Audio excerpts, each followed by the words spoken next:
Halo semuanya, perkenalkan saya Madirat Nasaya Dewi, dokter muda dari Departemen Anestesiologi dan Terapi Intensif Fakultas Kedokteran Universitas Udayana RSUD Sabah.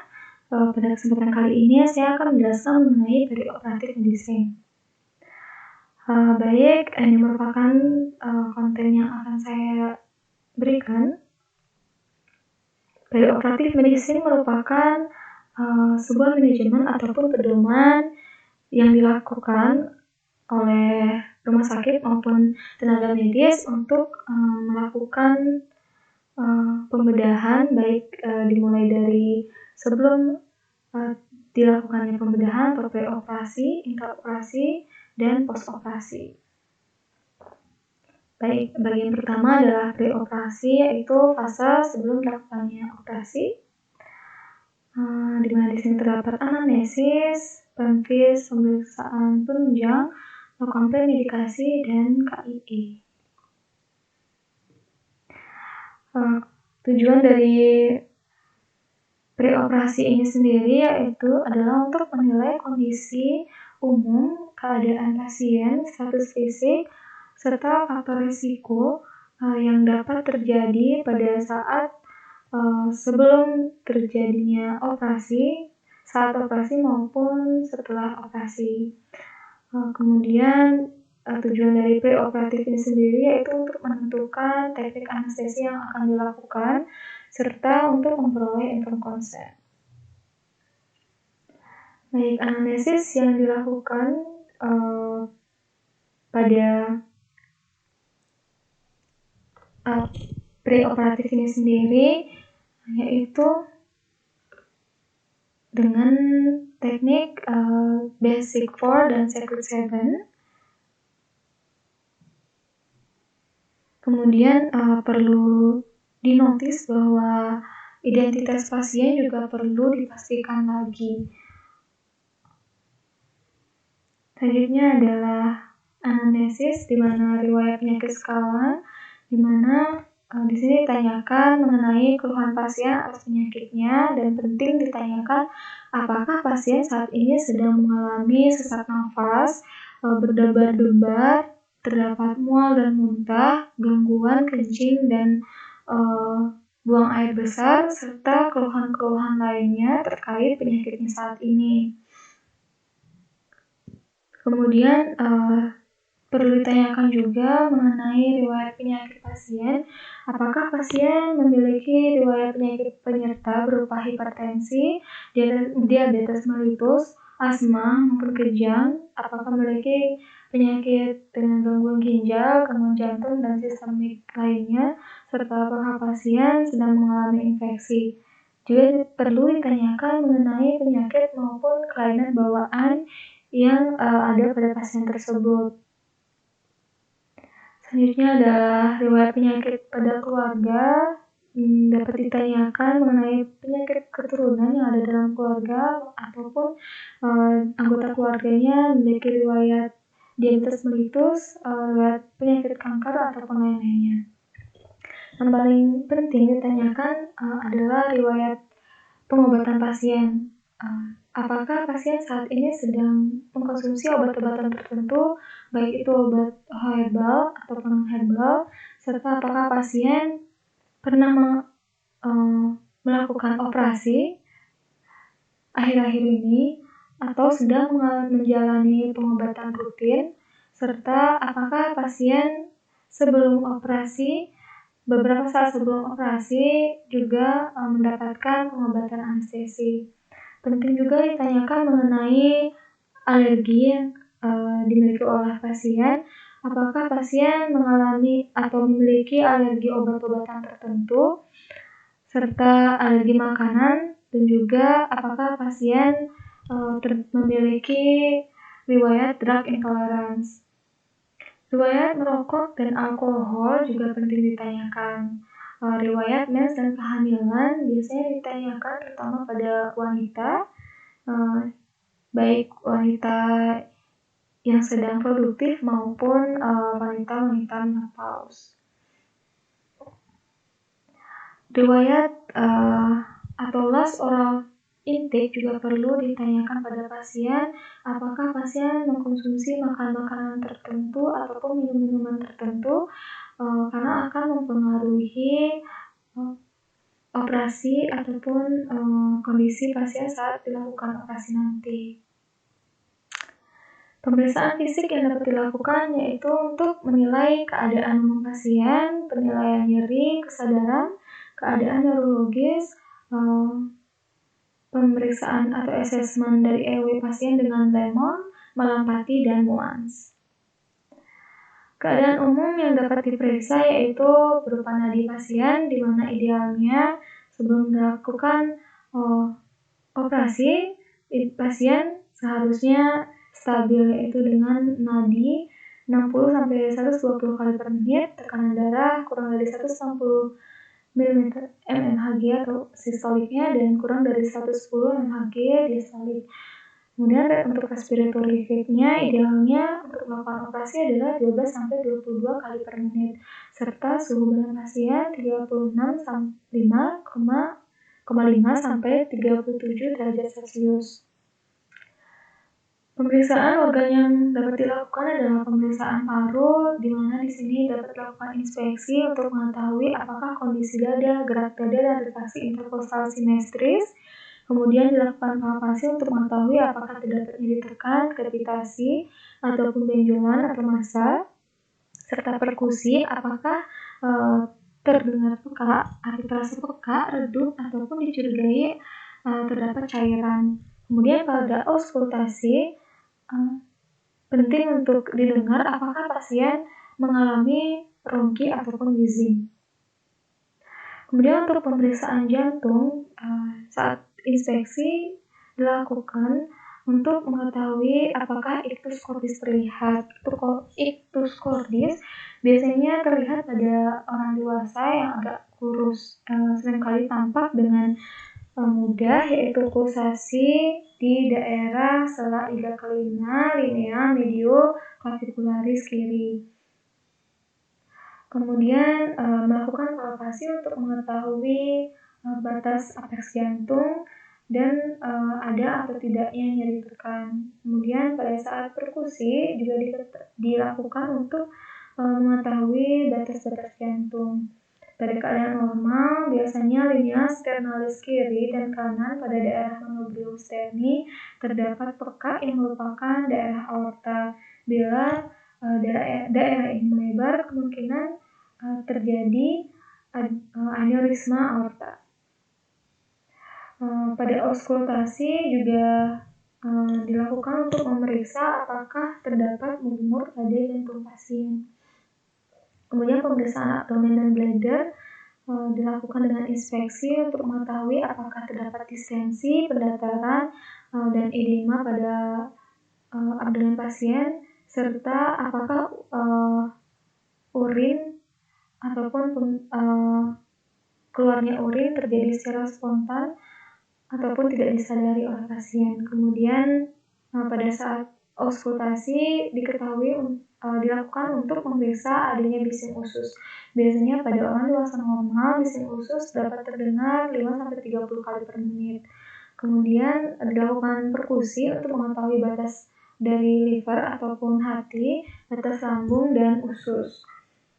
Perkusi dilakukan di 4 kuadran daerah abdomen, biasanya pada bagian infero-anterior arcus costa sebelah kanan dapat ditemukan peka karena adanya hepas, sedangkan di sebelah kiri akan ditemukan timpani pada area gaster dan flexura linearis. Kemudian pada palpasi dilakukan untuk mengetahui apakah terdapat nyeri tekan dan massa. Biasanya pada palpasi liver tidak teraba. Penilaian nyeri juga dapat dilakukan pada pemeriksaan fisik ini, di mana penilaian nyeri ini telah saya jelaskan pada video sebelumnya. Instrumen-instrumen dari penilaian nyeri ini sendiri yaitu terdapat visual analog score, numeric reading score, Mikil Pain Questionnaire, Wong-Dever Cases, dan Pain Diary. Pada pemeriksaan fisik juga perlu dilakukan pemeriksaan GCS atau gross glaucoma scale, di mana parameternya adalah mata, motorik, dan verbal. Total skornya adalah 3 sampai 15. Berikut merupakan tabelnya.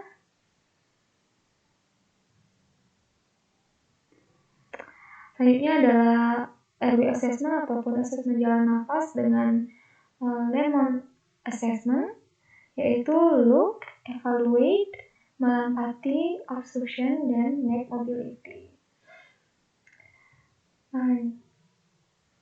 Look ini dilihat apakah terdapat trauma wajah, mandibula kecil, ataupun adanya pembesaran atau lidah yang besar, serta leher dan pendek lebar, atau disebut juga dengan bull neck. Masing-masing dari kriteria tersebut diberikan skor 1 jika didapatkan pada pasien. Kemudian pada evaluasi dilakukan dengan rule 332, yaitu 3 pertama, di mana pasien dapat membuka mulut dan memasukkan 3 jarinya di antara gigi. Jika pasien tidak dapat melakukannya, maka diberi dengan skor 1. Kemudian rule 3 selanjutnya adalah pengukuran jarak hyomental yang dilakukan dengan meletakkan 3 jari pada dasar mandibula di antara mentum dan tulang hyoid. Jika kurang dari 3 jari, maka diberikan skor 1. Kemudian adalah rule 2, di mana merupakan penilaian jarak tirohyoid dilakukan dengan meletakkan 2 jari di antara cartilage tiroid dan tulang hyoid. Jika kurang dari 2 jari, maka diberikan dengan skor 1. Apabila pada pasien tidak dapat menggunakan jarinya sendiri, maka dapat dilakukan pemeriksaan dengan menggunakan jari pemeriksa. Selanjutnya adalah M, yaitu melapati skor, di mana akan saya jelaskan juga di slide selanjutnya. Di sini, jika melapati skor lebih dari 3 atau sama dengan 3, maka diberikan skor 1. Kemudian pada obstruksi, jika terdapat suara stridor, maka atau ada terdapat epiglotitis ataupun peritonsillar abscess, maka dapat diberikan skor 1. Selanjutnya adalah mobilitas dari neck, atau ada atau tidaknya limitasi pada pergerakan leher. Biasanya terjadi akibat ankylosing spondylitis ataupun artritis rheumatik. Jika terdapat limit neck mobility, maka diberikan skor 1. Skor totalnya adalah 10, dan jika skor lebih atau sama dengan 5, maka dapat diprediksi tube intubasi akan sulit dilakukan. Selanjutnya adalah airway assessment dengan MOANS, yaitu MOANS ini sendiri adalah mask, seal difficult, kemudian O-nya adalah obesity atau obstruction, A-nya adalah advantage, N adalah no teeth, dan S adalah snorer. Pada MOANS dilihat apakah ada atau tidaknya rambut-rambut pada wajah, karena akan menyulitkan pemasangan Baphomet mask. Kemudian obesitas ataupun obstruksi juga akan membuat kesulitan pemasangan Baphomet mask. Biasanya dialami oleh pasien-pasien wanita hamil dan pasien-pasien obesitas dengan BMI di atas 26 kg per berat badan, yang kemudian akan mengalami desaturasi sehingga mengalami kesulitan dalam pemasangan Baphomet mask. Selanjutnya adalah age atau advanced age. Biasanya pada orang-orang atau pasien dengan usia lebih dari 55 tahun akan kesulitan untuk melakukan pemasangan Baphomet mask akibat berkurangnya tonus otot dan jaringan pada pernapasan atas. Pada pasien-pasien yang tidak memiliki notif atau struktur wajahnya tidak akan mampu menyokong BNP tersebut. Kemudian pada pasien-pasien dengan sleep ataupun snoring juga akan meningkatkan resistenssi jalan nafas terhadap bed valve mask. Baik, pemeriksaan penunjang yang dapat dilakukan yaitu pemeriksaan dengan menggunakan imaging berupa X-ray, CT scan, dan USG, serta EKG, dan pemeriksaan laboratorium. Biasanya pemeriksaan imaging ini tidak terlalu rutin dilakukan, biasanya terutama dilakukan pada pasien-pasien dengan usia lebih dari 40 tahun, serta pasien-pasien dengan keluhan dan penyerta yang berhubungan dengan penggunaan X-ray, CT scan, dan USG. Pasien-pasien dilakukan imaging dengan EKG biasanya juga dilakukan pada pasien dengan riwayat memiliki penyakit jantung. Pemeriksaan lab sering dan rutin dilakukan yaitu berupa pemeriksaan darah lengkap, BUN, pemeriksaan APTT, SGOT, dan SGPT, dengan SGOT dan SGPT ini untuk mengetahui keadaan liver dan pemeriksaan elektrolit. Idealnya untuk melakukan operasi, pemeriksaan imaging dan lab ini sebaiknya dalam batas normal, terutama pada pemeriksaan lab, karena untuk menentukan hemodinamik pasien tersebut. Dari pemeriksaan fisik, pemeriksaan penunjang dan anamnesis, maka dapat disimpulkan dengan klasifikasi ASA atau American Society of Anesthesiology. Nah, di sini terdapat 6 klasifikasi ASA, dapat dilihat pada tabel. Pada ASA 1 biasanya pasien sehat, pada ASA 2 pasien dengan penyakit sistemik ringan, contohnya pasien dengan hipertensi dan DM yang ringan dan terkontrol. ASA 3 pasien memiliki penyakit sistemik berat yang tidak mengancam nyawa. ASA 4 pasien dengan penyakit sistemik berat dan mengancam nyawa. ASA 5 pasien dengan akan diperkirakan sekarat dan meninggal dalam waktu 24 jam tanpa ada operasi. Dan ASA 6 pada pasien-pasien dengan mati otak ataupun mati batang otak, biasanya dilakukan operasi untuk melakukan donor. Pada kasus-kasus emergensi, maka akan ditambahkan huruf E pada ASA tersebut. Selanjutnya, pasien juga dapat diberikan premedikasi sebelum melakukan operasi, di mana tujuannya ini untuk mengurangi cemas, memperlancar induksi, mengurangi kegawatan anestesia, mengurangi mual muntah, dan mengurangi hipersalivasi. Premedikasi yang pertama yang dapat diberikan adalah analgesik narkotik, yaitu morfina fentanyl yang diberikan untuk mengurangi nyeri pasca bedah serta mual muntah, namun dapat menyebabkan depresi kardiovaskular. Kemudian dapat juga diberikan barbiturat untuk sedasi berupa fenobarbital oral ataupun IM.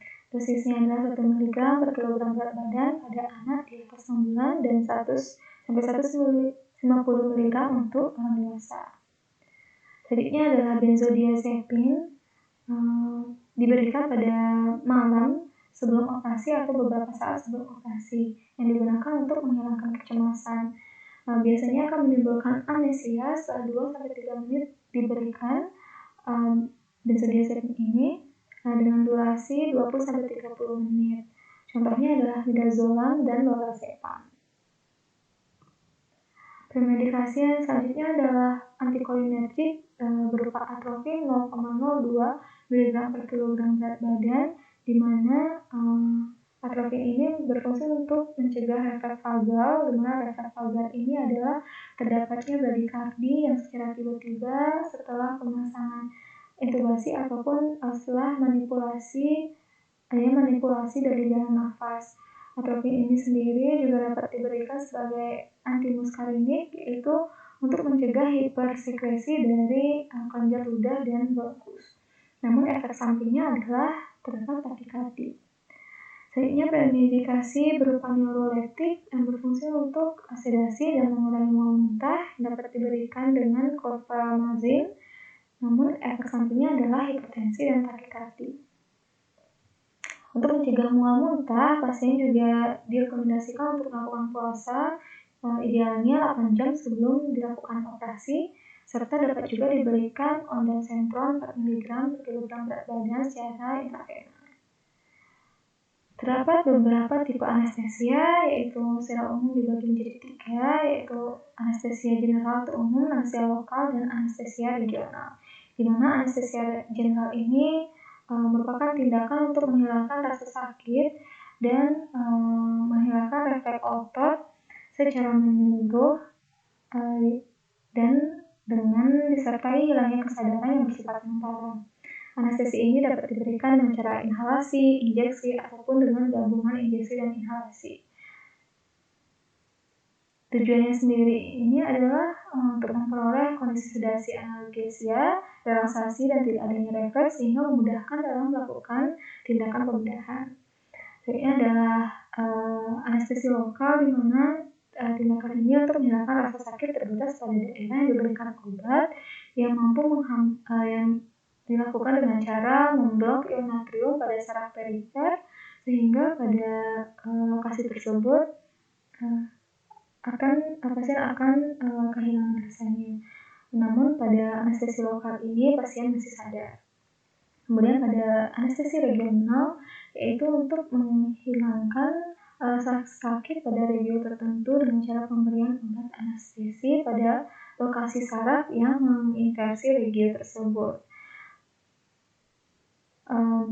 Anestesi regional di sini contohnya adalah anestesi epidural, spinal, dan paravertebral.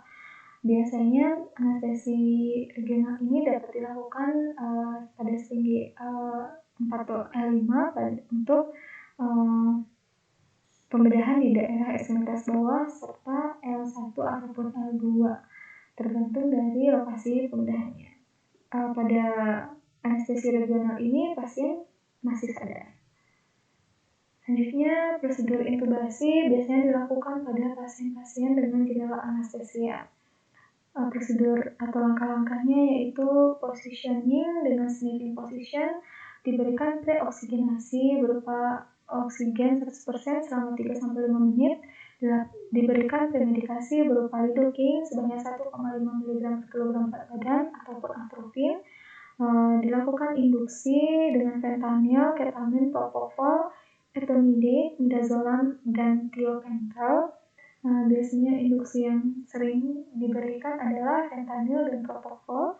Kemudian lakukan intubasi dan konfirmasi apakah intubasi berhasil atau tidak, serta lakukan manajemen pasca intubasi. Langkah-langkah intubasi itu sendiri yaitu dengan memasukkan laryngoskop ke dalam dan blade Miller ke dalam mulut, serta geser lidah ke arah kiri. Blade Miller ini dimasukkan dari sisi kanan rongga orofaring dan lidah digeser ke kiri ke atas faring dengan laryngoskop. Kemudian dilakukan manuver BIRD yaitu backward, upward, rightward pressure, di mana dilakukan untuk membantu visualisasi glotis bila glotis belum terlihat.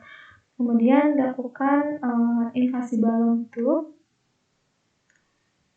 atau sebelumnya dilakukan memasukkan endotracheal tube, di mana endotracheal tube ini dimasukkan setinggi 21-22 cm.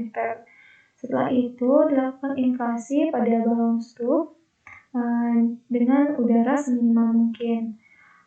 Selanjutnya menghubungkan endotracheal tube dengan diaphragm mask ataupun dengan ventilator. Selanjutnya konfirmasi intubasi dapat dilakukan dengan pemeriksaan dan akan terjadi berikut merupakan tanda-tanda gagal intubasi, yaitu adanya saluran nafas unilateral pada salah satu paru-paru, kemudian terdapat hipoksia dengan pemberian oksigen konsentrasi tinggi, endotracheal tube tidak teraba, dan ekspansi dada tidak simetris. HIE atau komunikasi, informasi, dan edukasi pasien diberikan untuk melakukan inform konsen, memberikan edukasi dan menjelaskan prosedur operasi serta prosedur anestesi pada pasien, serta memberikan penjelasan mengenai administratif berupa asuransi yang dapat diklaim oleh pasien. Selanjutnya adalah intraoperatif, yaitu monitoring berupa tanda-tanda vital, kedalaman anestesi dan EKG serta oksigenasi pasien ataupun saturasi oksigen, dan positioning, yaitu posisi pasien saat melakukan operasi, fluid manajemen dengan memantau cairan masuk dan keluar, terutama cairan urin dan darah, serta spesial teknik yang dilakukan pada keadaan tertentu. Berikut merupakan alat anestesi dan monitor yang dilakukan pada saat operasi. Kemudian post-operatif. Manajemen post-operatif yaitu PACU atau Post Anesthesial Care Unit dan pembinaan pasien tetap memonitor tanda-tanda vital pasien berupa heart rate, respiratory rate, tekanan darah, kesadaran pasien, dan oksigenasi pasien, serta mencegah terjadinya komplikasi dan mengetahui adanya tanda-tanda komplikasi. Pada PACU ini sendiri, kriteria minimal untuk memindahkan pasien yaitu pasien mudah bergerak, sadar penuh, dan dapat mempertahankan jalan nafas. Tanda vital stabil selama 15-30 menit. Kemudian mampu minta tolong bila perlu dan tidak ada komplikasi operasi secara nyata. Misalnya pendarahan yang aktif. Tetap berikan O2 pada pasien dan tetap dipasang intubasi pada pasien-pasien yang tidak stabil. Lakukan posisi triangle break atau kepala di atas dan monitor sensoris dan motoris pasien, terutama pada pasien dengan anestesi epidural atau regional. Selanjutnya, posisikan pasien secara lateral pada pasien-pasien yang berisiko muntah dan perdarahan jalan nafas. Bagi pasien yang bangun dari anestesia, yang harus diwaspadai adalah adanya obstruksi jalan nafas, nyeri, mual muntah, menggigil, hipotermia, agitasi, dan gelisah. Untuk itu, petugas medis harus tetap mendampingi dan monitor pasien. Pada pasien-pasien dengan pemberian anestesi epidural atau spinal, biasanya tekanan darahnya akan menurun. Pasien bangun dari anestesia dapat diberikan untuk bangun dari anestesi dapat diberikan 0,04 mg naloxone dan 0,2 mg flumazenil atau 1-2 mg isotretinoin. Berikut merupakan Aldred score post anestesia. Berikut merupakan tabelnya, di mana maksimum dari skor ini adalah 10. Jika skor lebih atau sama dengan 9, maka pasien dapat dikembalikan ke ruangannya, atau pada pasien dengan operasi kecil dapat dipulangkan. Pada pasien biasanya post-operatif sering mengalami nyeri. Pada nyeri yang sedang dapat diberikan acetaminophen dan kodein secara peroral dan diberikan keterolak 30 mg dengan intravena. Pada nyeri-nyeri berat diberikan opioid berupa morfin 2-4 mg ataupun dengan cara epidural yaitu dengan fentanyl 50-100 mikrogram. Pada pasien yang mual muntah biasanya terjadi akibat pemberian obat anestesi berupa opioid.